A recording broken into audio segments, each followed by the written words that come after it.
आमदार महेश शिंदे यांनी सुप्रिया सुळे यांच्यासह पवारांवर जोरदार टीका केली। पवारांना मुलीला मुख्यमंत्री करायचं आहे असं महेश शिंदे यांनी म्हटलेलं आहे। 32 कोटींची वांगी काढणारी मुलगी सीएम झाली तर सगळे हेलिकॉप्टरमधून पळतील।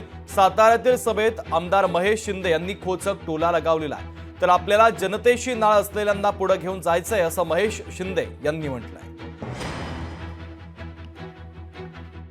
माझी मुलगी माझी जबाबदारी, हम दो हमारे दो। आता मुलगी मुख्यमंत्री करायचे।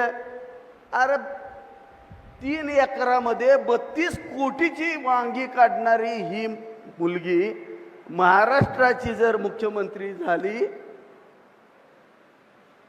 सगळं हेलिकॉप्टरनच पळतेली। अरे काय चाललंय? जनतेची नाळ असणारी लोक आपल्याला पुढे घ्यायचे। लोकशाही मराठी ऐका, पहा, जागरूक रहा।